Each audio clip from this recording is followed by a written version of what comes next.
Yo Games with this week in TCGs number 9, and it's all the way live. Or should I say, it's over 9,000.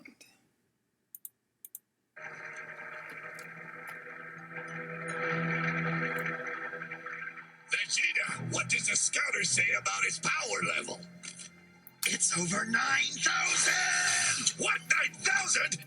There's no way that can be right. There's no way. Alright, anyway, we got this week in TCGs number 9, March 31st, dropping. We have over 22 things to cover. Let's go ahead and cover them after I talk about my audio quality. I bought this stupid Blue Yeti. Doesn't seem like it's working. I'm getting a bunch of static. I'm seeing workarounds, but nothing's working around so far. Bought this Beatron about a month ago. That didn't seem to do the trick. Maybe I got to get a preamp, condenser. I don't know. Figure something out. But anyway, still dealing with kind of crappy audio. It is what it is. But let's cover these 20 or so odd topics. Right, starting out, we have OathBreaker is now our newest officially recognized Magic the Gathering format. Thanks in part due to MagicKids, nice foundation that teaches kids how to play Magic, thereby helping them read better and socialize. Who would have thought, with the Satanic Panic, that MTG would take it this far, the heart of horror? Yeah. Alright, but yeah, OathBreaker. So pretty much how OathBreaker's played, I have probably 1 or 2 OathBreaker decks myself from pre-pandemic. But so how OathBreaker's played is just another form of Commander, where you have a 60 card total deck, including the Commander, and a signature spell that's the same colors as your Commander, of course, has to follow the same color restrictions. And that signature spell stays in the command zone, and then you can cast it anytime, and then you can recast it. I mean, it's an instant or sorcery spell, and then you can cast it again once it resolves, and then now it's got the 2 commander tags on it, just like a commander. Yeah, targets for speculation are Ren and 6, another run on Ren and 6, which is now about $40. Crop rotation, cheap one, Narset, Parter Reveals, about $10. The Elder Spell, Tasha's Hideous Laughter, all cards that might be great in OathBreaker. Alright, moving along, we have Flesh and Blood Outsiders. There have been Collation problems with how they've been packing the boxes, and then people have been saying that they've been getting God packs, and some people have been getting packs with no rainbow foils and the like. But so pack distribution seems off. Is there video evidence that was all pulled in one case? I have an extremely hard time believing that. Then this dude says there's video proof of someone opening 15 legendaries in a single box. So let's check that video out. I record a freeform video here because I am 8 packs into a box that I believe is an error box, because I have 3 rainbow foil quivers. I have 3 rainbow foil flip knives out of 8 packs. And so I'm going to try to record this. I don't have anything to hold the phone, but give me a second. Here. Let me figure out a way to prop this up. And hopefully that does decent. And Vampires of Determination. Vampires of Determination. I just pulled a Vambrace. No, Rainbow Foil. I just pulled a Vambrace Rainbow Foil. So I'm going to sleeve this. Alright, but you get the hint. That boy Zilli's No Mirror 14 sounds like a Keyforge card. Alright, moving along, we have Digimon. It has 3 big new mechanics, and it now features the One Piece Mulligan, where if you don't like your hand, you get your 5-card hand, and if you don't like it, you put it all at the bottom, redraw back up, and put your security out. And then 3 new mechanics. There's a new type of Pokemon, new type of Digimon. Sounds kind of like Pokemon GX and EX and all that, but these are Ace Digimon. And then what they do is Ace cards will have Ace after the name for easily labeling, but it's noted that it doesn't count as the name of the Digimon. Ace cards have 2 features. Blast Evolution, so evolve the Digimon at no cost. Not sure if they all are no cost or others just low. But high level, low level, they're basically high level and low level cost. But as a way to counteract that though, you will lose memory instantly when you do so. And that's one of the mechanics called overflow. So if the card gets moved off the main playfield, you lose a lot of memory, usually like 4 or so. Okay, then there's also counter effects now. So now there's counter timing, like instant speed, and then even counterplay Digimon from the hand. So now you can, when you're getting swung on in security, you can flash out a card from hand, have it block, and then it's just crazy. So that'll counteract the rush deck that the meta's currently going through. And then there's also a new format with single color deck building. So in your egg deck, you've got to have the same color all throughout the deck. So you can have like a mono red deck, but you can have red yellow cards, red black cards, but everything's got to be red though.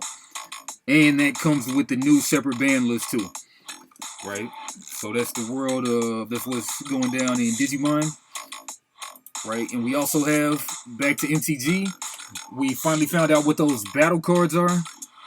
Pause this, I'm kind of not feeling these funk beats right here. This one actually started getting better, I'm gonna let it rock. But anyway, yeah, so back to Magic. We found out what those battle cards actually do. I was thinking it was going to be something like 7 Wonders Duel, not so. Basically, the battle cards are Siege. As a siege enters, choose an opponent to protect it.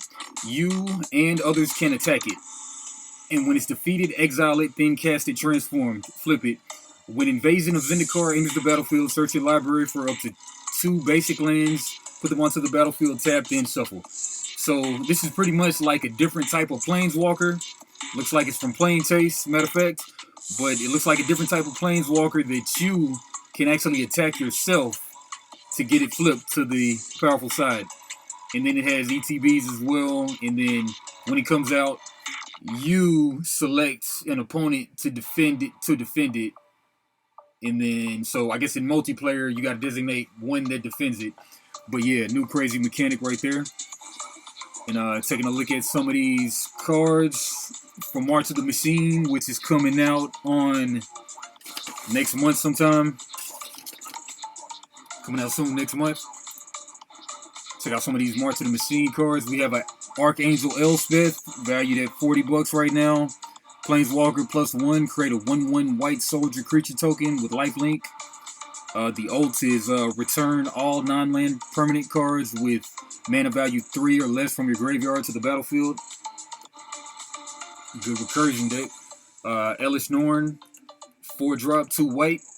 Phyrexian Praetor with Vigilance. Whenever a source an opponent controls deals damage to you or a permanent you control, that source's controller loses 2 life unless they pay 1. Spend 3 with a white, sacrifice 3 other creatures, exile Elish Norn, then return it to the battlefield transformed under its owner's control, activate only as a sorcery.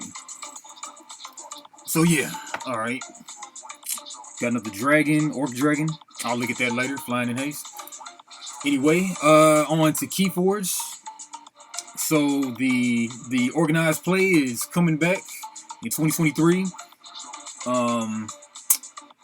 But unfortunately, if you had a ticket pre the pandemic, you won't be able to cash that in. You're gonna have to take that up with Fantasy Flight. But pretty much you're gonna need a GenCon ticket to attend this time, and then you have to qualify through Archon tournaments and Alliance tournaments qualifiers. And then the problem with regionals, you gotta qualify to get into the Worlds at GenCon this year. All right, and some people don't like that because everything's just popping up in the Midwest versus around the whole country. But anyway, and then also ICV2 has named the top games, for fall of 2022. They just released it last week. But pretty much, as always lately, Pokemon is on top. Magic the Gathering is number 2 as far as the hobby channel scene goes. And Yu-Gi-Oh! Number 3, and Flesh and Blood made it in as number 4.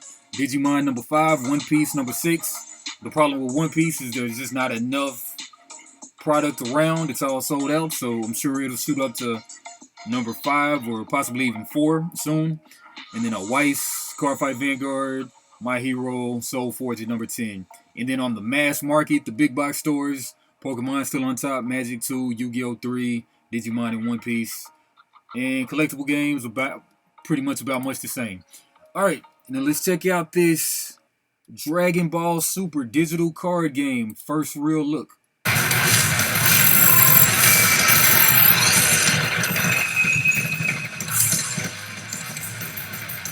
Step up to a new stage of the digital world. Go up against powerful opponents from around the globe.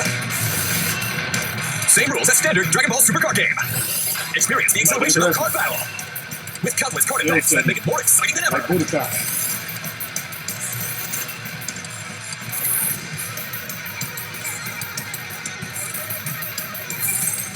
The strategy is infinite. Face off with your own ultimately powerful deck. You just have to devote the cards to memory with all the text on the cards. Super realistic. Mind-blowing excitement.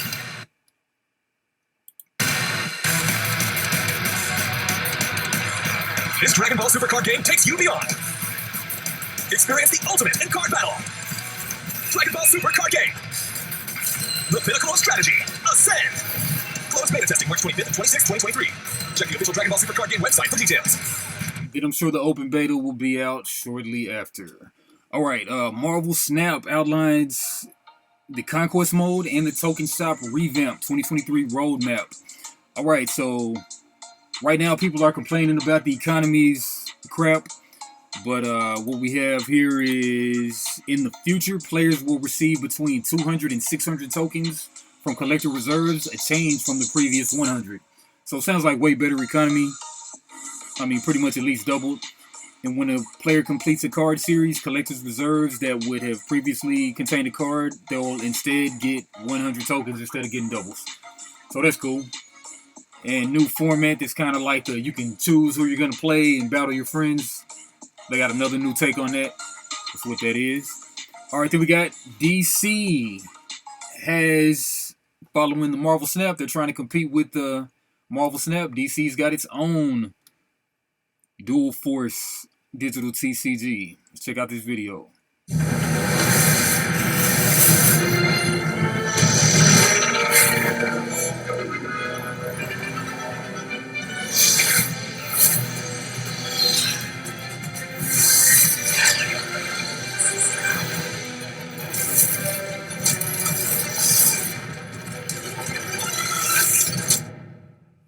Marvel Snap's trailer had more of a, it kind of had a little bit more going on with more 3D graphics, but it's all good though.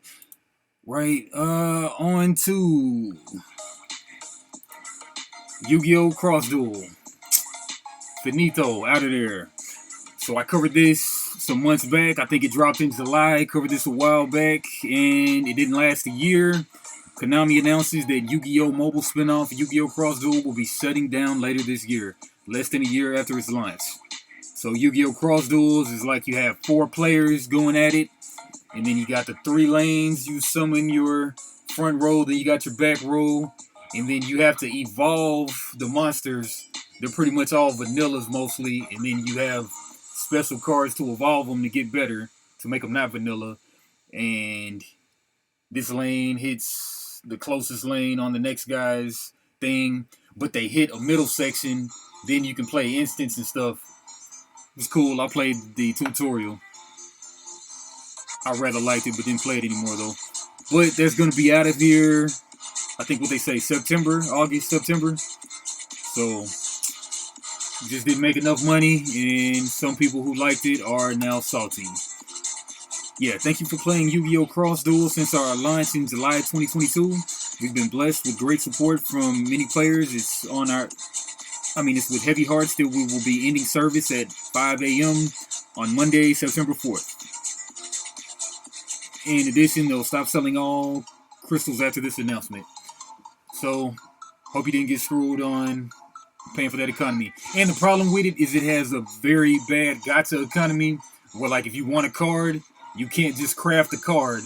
You have to luck up into pulling it, which is stupid.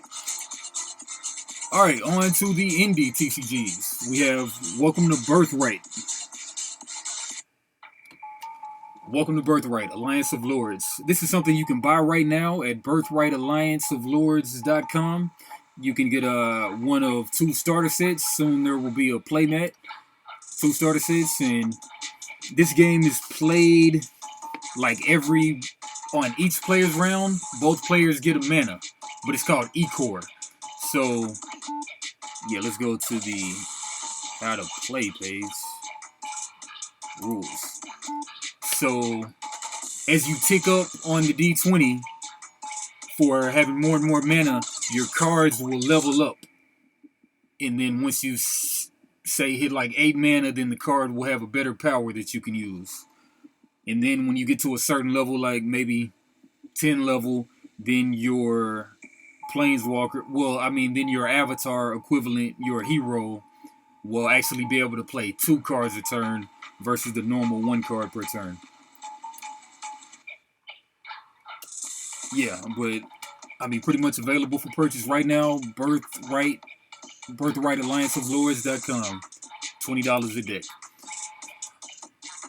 Right, and then on to the Kickstarter games. We have Legion's Realms at War, TCG. Let's check out this trailer.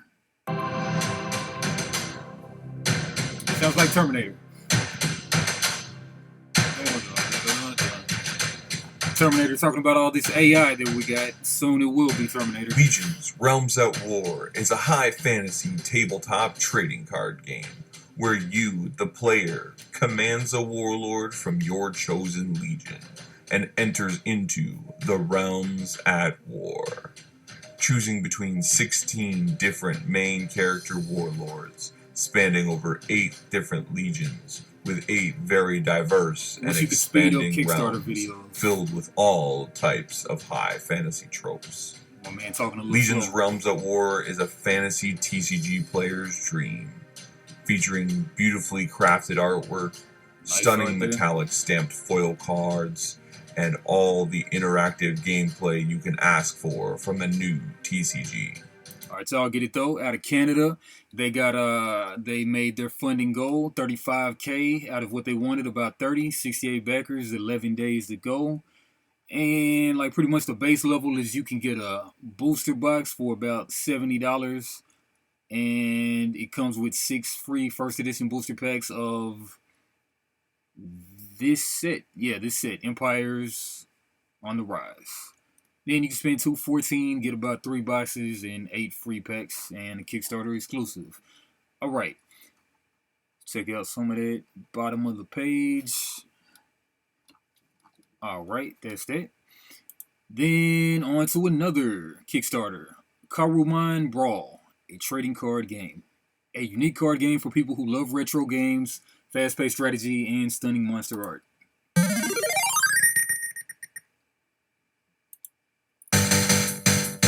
Coming in straight like Pokemon, not playing no games. You know we're going for the Pokemon aesthetic. 2-player starter sets. 5 expansion packs. You can start sounding like Mario, okay?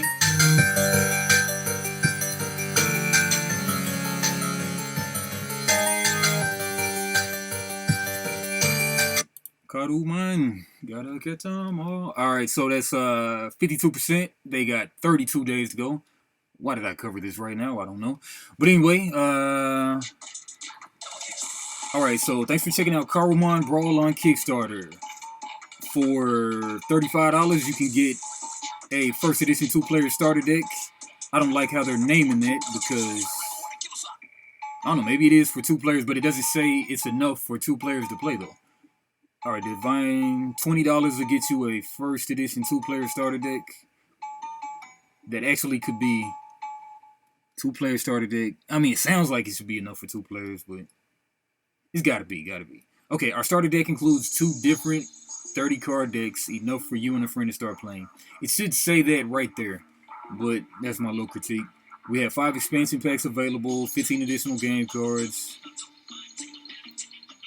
Alright, but $20 for 2 players, not bad. Alright, here's how the cards look. They have some kind of direction thing they got going, so maybe grid-based combat. Doesn't show you in the video, so I can only theorize. Okay, yeah, grid play. 2 players, 15 to 20 minutes. Looks cool. I would grab this. Alright, that's Karuman. And we have the Battle of Legends. Check him out for a Segundo Mundo. So stay tuned in the next coming clips. Let's go over exactly what's on the cards. There's 4 types: spells, summons, battlefields, and most importantly, legends. So you may be wondering, how exactly do you play Battle of Legends? Well, here's Kevin to break it down. Thanks, Alex. Hi, I'm Kevin Eno, creator of Battle of Legends. Now that we've briefly introduced each card type, let's take a closer look at what you're going to find on each card. Now we've gone over the 4 card types. Let's take a look at some common symbols you'll see on our cards that symbolize effects and triggers in the game. For example, the D10 symbol. This is when the fun begins. Whenever you see the D10 symbol, you'll roll a 10-sided dice to see the outcome of your spell or effect. Other symbols include EP, which stands for enters play. So when either the battlefield or summon enters play, the effect triggers. Then there's DSP, which stands for during the spell phase, which means during that phase of your turn, the effect happens. DAP is during the attack phase, which means while attacking your opponent, the ability triggers. And last but not least is DPD, which means during the battlefield phase, the effect will trigger. Got the D10 like Varia. These dictate how many copies of that I card still can't figure out Varia. Our rarities are all the colors rainbow, symbolized with gems at the top right-hand corner of each card. Red stands for unlimited. You may have as many copies of that card as you want in your deck. Orange stands for limited. You are limited to 4 copies of that card in your deck. Yellow stands for reserved. You may have only 1 copy of that card in your deck. Around a little bit. Let's take a look quickly at how to set up your first game. The first 3 summon step of the game spots. would be to roll dice to see who goes first. The high roll always goes first unless alternate agreements are made between players. The next phase would be revealing your legend. This way, no one is aware of who plays what legend. Now we take a look at the 2 types of decks that you use when playing. You have your main deck, which is 40 creatures and spells in any combination, and your battlefield deck, which is 10 cards. 4 with single summon circles, 4 with double summon circles, and 2 with triplet summon circles. You do not shuffle the decks together. Okay, However, like you would shuffle separately your battlefield deck and your main deck. We take a look at how many health cards our legends have. For example, Aesop's Shadow has 4. We would take the top 4 cards off the top of our deck and place them at the bottom right-hand corner of our playmat. And we would do this before we draw our hands. So each player draws up to 5 cards. Our game uses a selective mulligan. So let's, for example, say you draw 5 cards, and 2 of them you don't really like. You would take those 2, place them on the bottom of your deck, and then replace the 2 with 2 new cards from the top of your deck. After both players have mulligan, if they opt to, because it's a choice, then you would shuffle your deck again so that it's in a random order. Now we'll go over those different phases in each turn. The first phase is the knowledge phase. During the knowledge phase, your intellect is increased by 1, and you draw your card. If you go first, you skip your draw phase. Next, you would move to your battlefield phase. You would reveal the battlefield from the top. Alright. Yeah, Battle of Legends. Made about 5K out of their 50K goal. 45 hours to go. Might have to rethink this Kickstarter, but showing some love in these 40 so odd hours. If you please. Alright, and on to... Okay, for bonus, we have WarHammer 40k is set to release the 10th edition pretty soon. Alright, and also your boy Henry Cavill, I think, is set to star in the new Warhammer 40k movie too. Alright, but in the summer of 2023, 10th edition will come out. Codex books and any day ones for the game. But what I heard is that it's not going to focus on codexes at first, so won't have to buy all that crap. They're going to go like the one-page rules route, and then you'll just have battle cards that you can get for free, and then later on, they'll start charging you for the stuff, and then they'll start charging you for codexes too, once they get tired of giving stuff away for free. And so pretty much, what do you call those things? Initiatives, or forget what you call them, those little things that are like pretty much like instants that make the game take too long. They're gonna scale back on that and bring more simplified gameplay to Warhammer 40k. Stratagems. Yeah, they're gonna cut back on the stratagems, way less stratagems, and then make the game way more streamlined and more easily accessible. Right on time for the movie that I hear is coming out. But yeah. And then pretty much your 9th edition stuff will be what they say rendered obsolete, I think they say. And yeah, and that's all I got for now. That was This Week in TCGs, number 9. Holla back in 2 weeks for This Week in TCGs, number 10. Spock.